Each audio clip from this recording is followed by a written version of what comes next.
Good afternoon. My name is Major Nick Narbatovsky, and I'm the Military Vice Dean here at Squadron Officer School.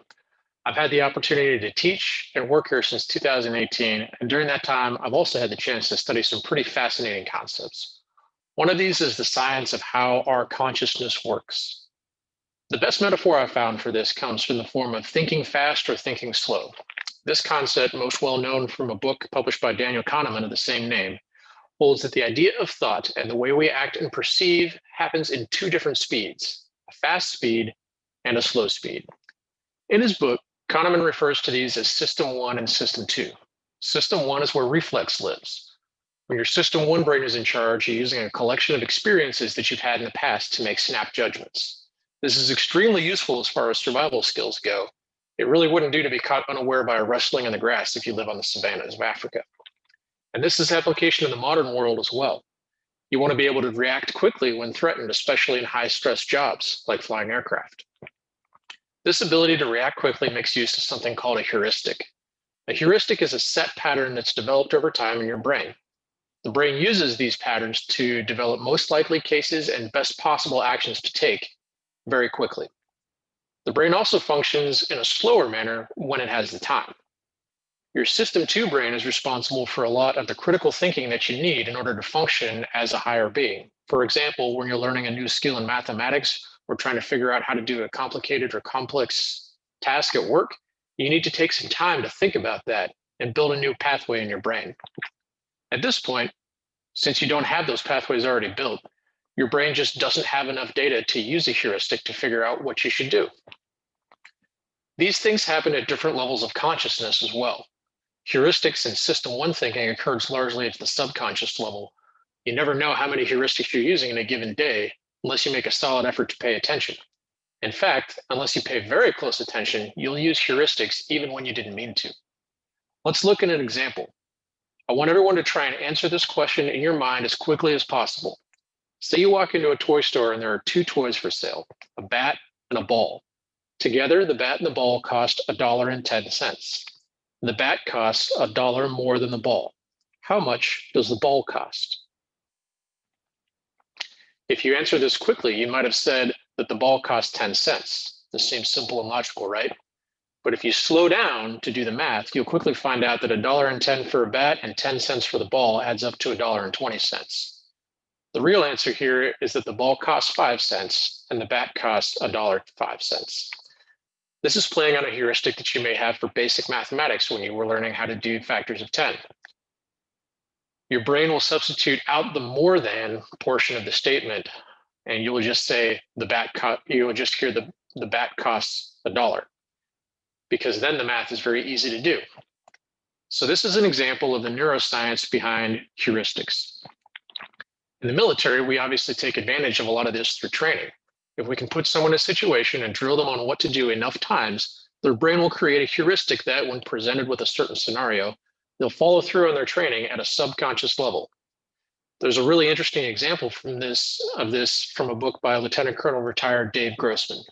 Grossman's book is titled On Killing, and it looks at different psychological implications of taking another life. Now, there's a lot to the book, but one small segment of it talks about powerful heuristics when firing a rifle and the efficiency of rifle firing in the infantry. If you look at the total number of deaths from infantry action and the average marksmanship rating for a soldier for World War I and World War II, you'll quickly see that there should have been a lot more people killed by the infantry than the casualty numbers support. In fact, in World War II and in World War I, artillery resulted in significantly more killing than any infantry action. Grossman argues that this is because the majority of the infantry shot over the heads of the enemy or didn't shoot at all, largely in part due to their training. Infantry were trained at the time using circular targets with a bullseye for marksmanship. When faced with the silhouette of a living person, no matter how far away, they had to make a conscious decision to take that life. The silhouette of a person looks nothing like a circle. The majority of the people, thank goodness, are not actually all that excited to kill someone. Between the wars and after World War II, there was a change in the way that infantry were trained. They started to use silhouette targets, and they moved away from a slow fire 300-yard range course to a more rapid fire course that relied on quickly identifying targets and putting rounds downrange. Because at the engagement ranges of most rifles, facial features are hard to break out, simply changing the shape of the target was enough to support an increase in the firing efficiency of the infantry. So, in the post-war conflicts, specifically in Vietnam and others, the associated loss of life after this change in training was much higher per capita. The concept of heuristics and thinking quickly can happen by design or by accident. Think about a situation that you've been exposed to the majority of your life. How might that have changed the way you think? How might your experiences lead you to think one thing quickly without slowing down and applying some critical thinking?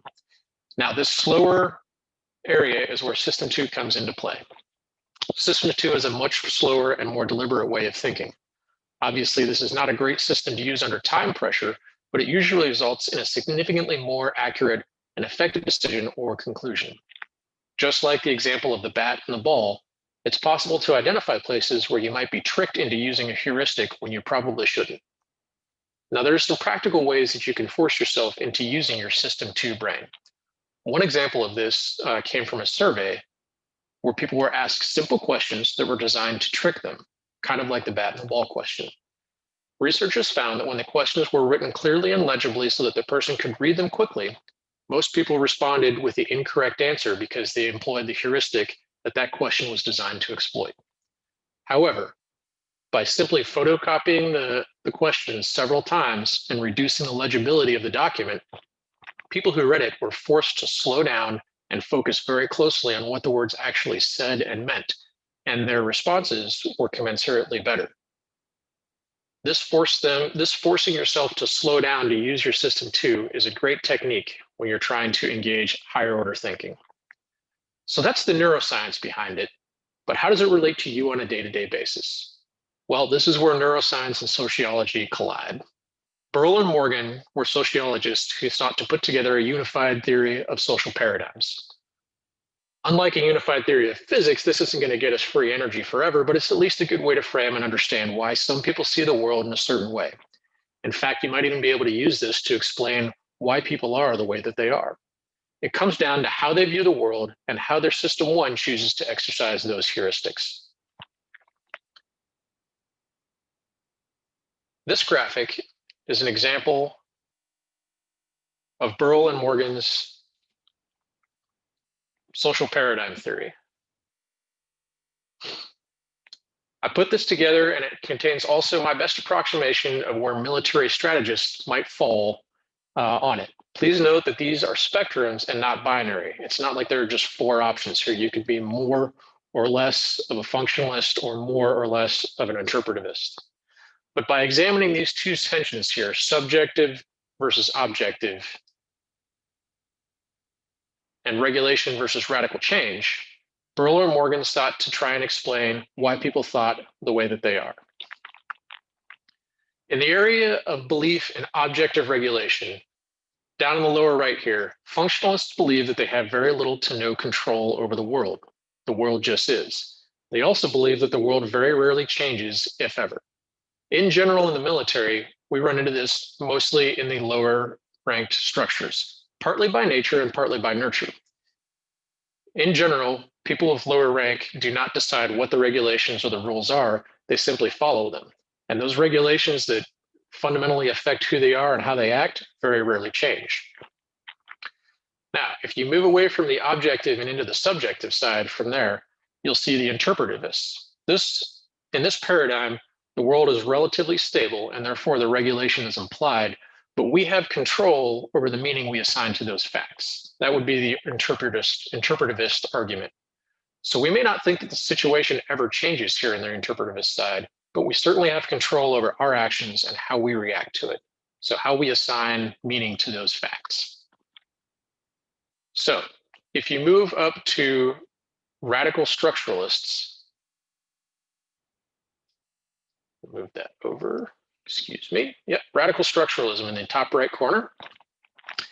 So as you recall, we're still on the objective side, but we moved up to the radical change side where the world can change. And so the radical structuralists are people who look at the world and oftentimes feel hopeless to change it and simply think that they have to find the best way they can act in a changing world. Now, hopeless is a bit of a trick and leading statement. This doesn't necessarily imply that people who are in this paradigm feel negatively about the world, but they just don't believe that they have any way to actually change the world. For example, the strategist in there, Helmuth von Moltke, described strategy as a way to change and adapt to the complex nature of warfare and the changing nature of warfare. So he did not see his ability to change what warfare was, just that he had to act and react to it as a strategist. So mostly people who live in this paradigm are trying to change and adapt themselves to the world that is changing without their control. And now finally, you'll find the last of these quadrants is the radical humanists. Here in this corner, you'll find people who believe that not only is the world changing, but they have complete control over that change. The world they see is real, but the meaning they take from it is defined in the mind, and therefore they have the power to change that meaning, as well as change the world. If something doesn't go their way, the response here is usually, well, what could we have done to make it go our way next time? How can we change ourselves, and how can we change the world? This is the radical humanist side. So all of this is somewhat esoteric. So let's look at a real world example, a set of facts that happen, and see how these 4 different paradigms might interpret it. So let's say you, one day, an upstanding and law-abiding citizen, get pulled over going to work because you were speeding. Police officer gives you a ticket and you have to explain it to your commander. Now, we'll start with structural functionalists. The functionalists in the structuralism in the top right corner here, sorry, the bottom right corner, might approach this by saying, well, the speed limit was too low and I had to get to work. There's no one else around. I didn't put anybody else in danger, but yes, I was speeding. So here we see a line of thought that they don't believe they could have changed the speed limit. And while they clearly believe that something should be different, they're not making any attempt to move it in that direction. They're just saying, yes, I know the rules and I broke the rules and I don't have anything to say about it. Now, if you had an interpretivist on this point, you might bring up the fact that the speed limit is just an expression of what people think is safe and is likely outdated because maybe you didn't feel that you did anything unsafe. Most people will speed through there anyway. So here we see the interpretivist saying that they believe that they can change something about the rules, but the idea of the speed limit, that fundamental underpinning of order, is still there and it's still solid. So if we were to look at a radical functionalist and how they might approach this, they would say they didn't notice the speed limit, or maybe the speed limit changed, or maybe it's the cop that pulled them over and it's the police officer's fault. And that's why they're late. This paradigm is a little bit dangerous if used in this way because it's very easy to remove one's ownership from the equation. And now lastly, and relatively rarely, you might see the radical humanist. A radical humanist might say, yes, I broke the law, but the law is wrong, and here's why the law is wrong, and here's what we should do about it, and what are speed limits anyway? And they would dive into how do they change both the nature of what went wrong, how do they change themselves, and how do they project that out there onto the world? So these are some overly simple examples, and I'll grant that, but the world is often much more complex than this. But hopefully from these examples, you've been able to see how different people might interpret the same facts differently. So remember, the neuroscience behind why your brain works the way that it does is called thinking fast and slow, according to Daniel Kahneman. Your system 1 brain works very quickly, and it does so to employ heuristics that allow you to enable snap judgments and maybe survive in time-sensitive situations. Your system 2, however, thinks much slower, but probably more accurately. This is brought into the real world of application through the science of sociology, and then we took an example to show you how sociology and these things can be applied to a situation that you might run into, and hopefully give you some understanding of how system 1 and 2 work, how people use their system 1 or system 2 brains to assign meaning to facts in the world, and then hopefully generate some discussion about what you think about these concepts and how you might use them in your day-to-day life. Thanks very much for your time, and I look forward to hearing about the conversations you had back with your flight.